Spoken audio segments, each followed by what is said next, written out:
Hey everybody, welcome to Chapter 11, Emergency Preparedness. Hopefully at your sites, you all know where your evacuation plans are and you've tested the people you're working with, their fire alarms, because at any time we could have a natural disaster. And those could include, but are not limited to, a fire, a snowstorm, an earthquake, tsunami, or an electrical um, out. They could black out. Um, Windstorm. I'm not sure about this whole uh, contamination thing, but it could happen. How do we get ready for a natural disaster? Well, we practice the 4 Ps.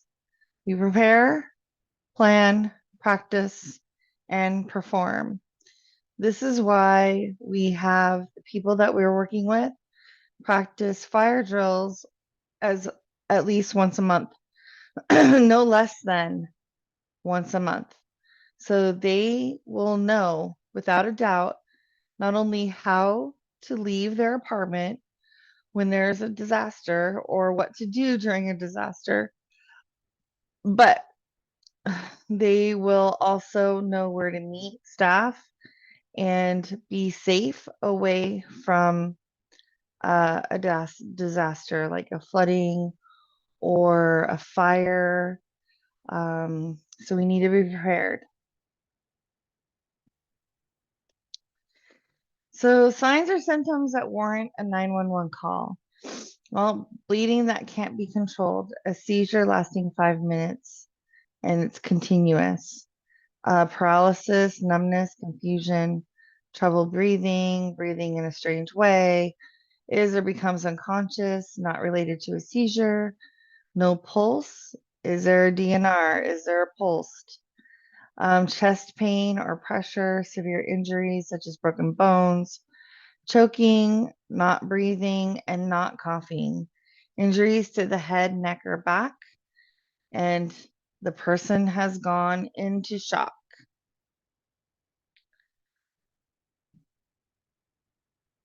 So routine treatment.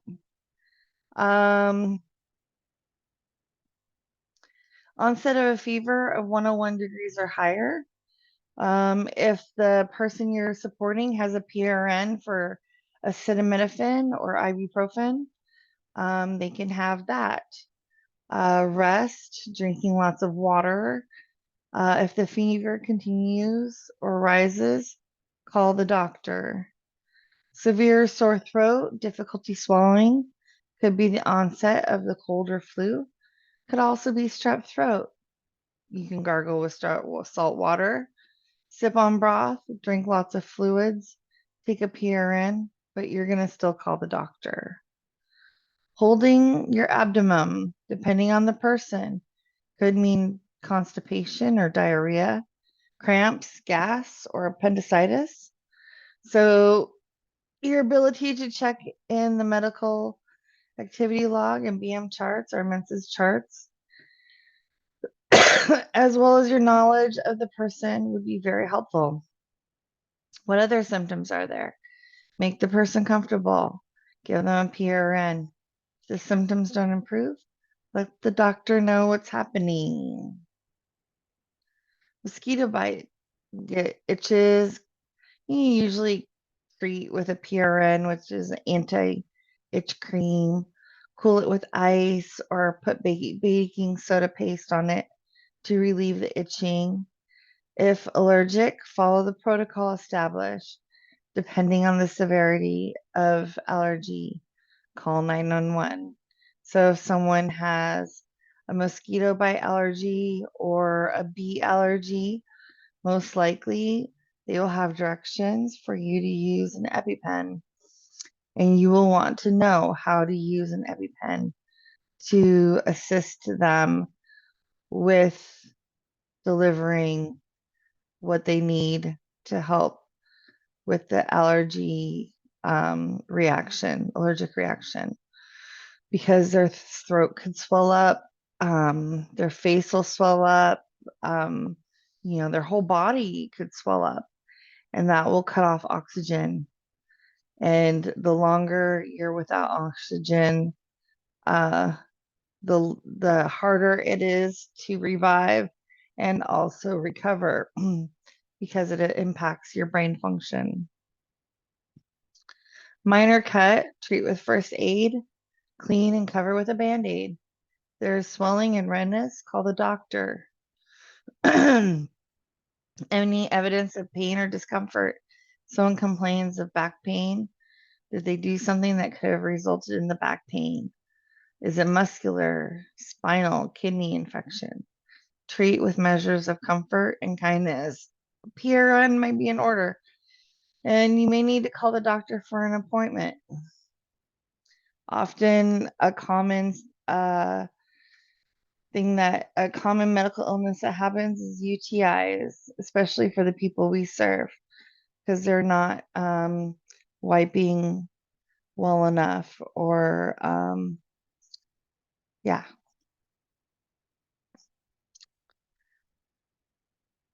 Call the doctor will be a common occurrence when people who have a disability are ill. Following signs and symptoms will warrant a call to the doctor, even if you're able to provide routine treatment at home. New or sudden onset of incontinence or bladder could be a bladder infection.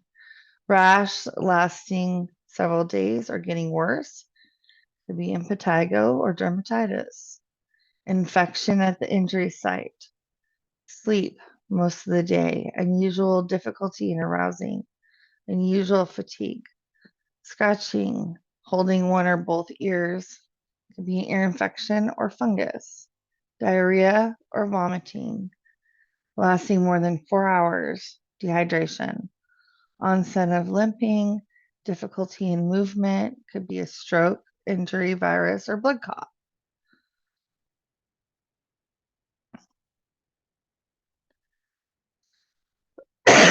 What activities do you do daily to maintain safety for yourself and decrease your risk of being injured? We wear a seatbelt, follow traffic laws, look both ways when we cross the street, lock our doors, cook our food to a certain temperature, wear life jackets, read and label on your medications, shovel snow from the sidewalk, put poisons in locked cupboard, and don't mix bleach and ammonia. It creates a poisonous gas and could seriously harm your lungs and potentially kill you, or at least make you go unconscious. Accidental poisoning is one of the most tragic and preventable causes of injury. A poison is a substance that causes injury or illness if it gets into the body. It is worth saying, if you hadn't heard this before, mixed bleach with ammonia forms a very toxic gas. Do not mix those substances. Even putting bleach into a toilet that has urine in it can be a problem, as urine contains ammonia. Even when we label and handle poisons properly, sometimes accidents occur. Write in your curriculum toolkit the phone line for poison control phone number 800 222 21222. Who should you call first? 911 or poison control? Well, it'll depend on the poison and know when it was inhaled or ingested. Poison control may tell you to hang up and call 911. Sometimes a person doesn't have an immediate response to what we think is poison, or we don't know if it's hazardous. It's a judgment call I hope you never have to make. Use your common sense and proactively put poison products in safe places if you must have them in the home. Risk management principles. Anticipate risks, prevent them from happening. Create and maintain safe environments. Communication is key to prevention. Report and document incidents in a timely and accurate manner. Identify, assess, and plan for potential risks and occurrences, and be responsible for safety? When do we call the police or have law enforcement for the people we're supporting? If there's criminal activity perpetrated against an individual, any alleged physical assault, staff or non-staff towards a supported individual, or the imminent threat of that kind of assault, sexual assault, supported individual to another supported individual assault that causes bodily injury that requires more than just first aid, or in the event of injuries, bruises, scratches that appear on the back, face, neck, chest, breast, groin, inner thigh, buttock, genital and or anal area. Fractures, choking attempts, patterns of physical assault between the same vulnerable adults or involving the same vulnerable adults. If there is reasonable cause to believe that act has caused fear of imminent harm. Any supported person to supported person assault, regardless of injury, if requested by the supported person, their legal representative, or a family member. Missing persons. People who are receiving, if someone you support goes missing, and they are in community protection program, they are considered missing when they cannot be located for any length of time. So you will want to call 911 immediately.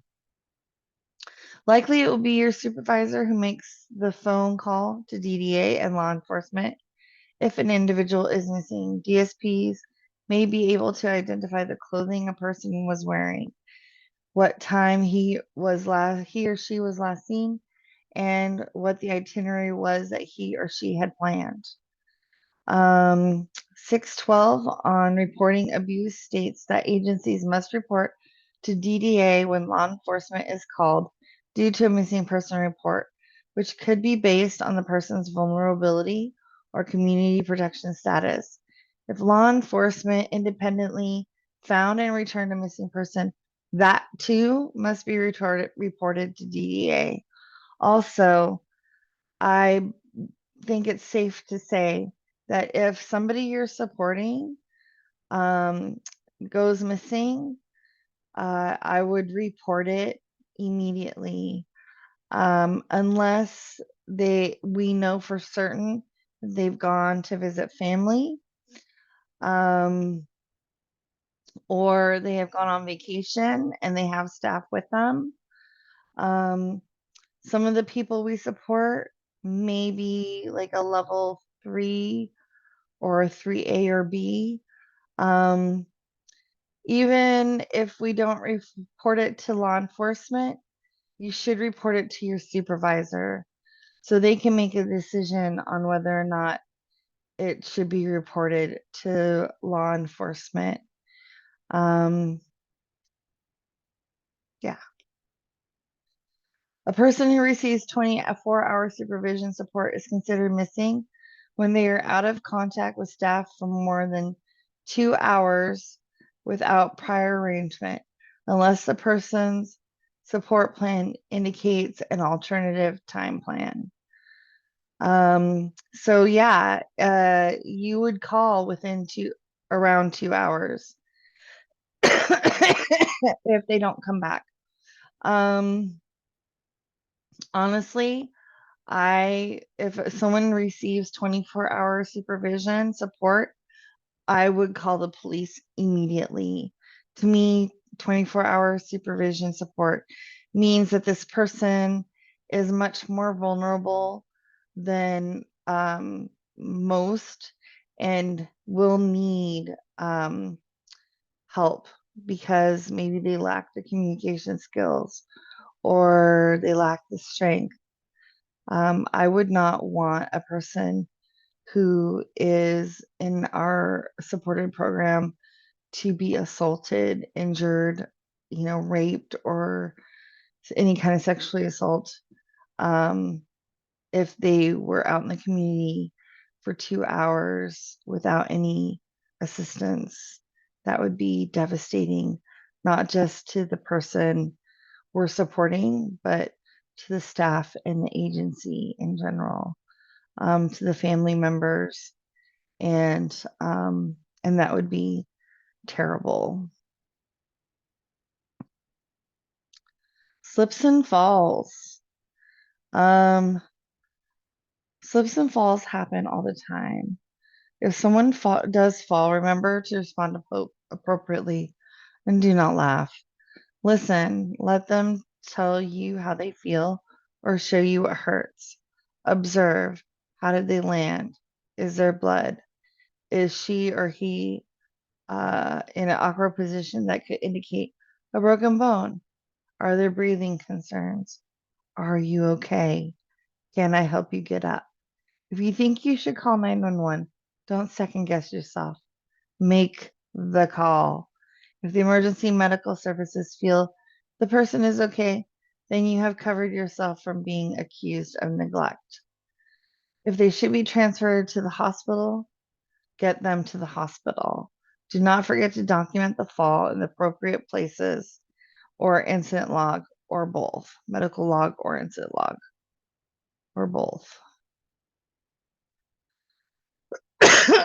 Okay, types of fires. In case of a fire, there's different types of fires: electrical fire, toaster fire, lights on fire, wood fire, playing with matches or lighters, cigarettes, grease, etc. If there's a fire and you have a fire extinguisher, you are going to want to practice pass. You're going to pull the pin, aim at the base of the fire, squeeze the trigger, and do a 8 to 10 feet sweeping motion from the fire, uh, from the bottom of the fire. If you think you should call 911, don't second guess yourself. Make the call. The emergency medical services feel, oh, sorry. This is a URL for the dry Scotch pine tree fire, and you can watch that. It's pretty interesting. So generally in the homes of the people we serve, they have an A, B, and C fire extinguisher. They are not separate. And it accounts for most fires, which is paper, wood, plastic, fabric, or rubber trash, gasoline, oil, grease, some paints and solvents, and energized electrical equipment, appliances, computers, circuit breakers, or wiring. This is the URL for putting out a grease fire, and you can search it up on Facebook, or not Facebook, YouTube, and watch it. This is a video on pass and fire extinguisher training. It gives you a good idea of what pass looks like. Fire alarms. Fire alarms should be checked every month. Make sure they're still working and they're in good condition. Their batteries are in there and that they're not worn out or need to be replaced. Disasters. So the people we serve should have a ready to go bag that has flashlights, compass, ace bandage, various things, water, food, little first aid kit, and a radio with a light. Well, the radio doesn't necessarily have to have a light, but radio and then having flashlights is good. So that's it for emergency preparedness. If you have any questions, you can go ahead and write them down. for our check-in time. And I hope you have a good day.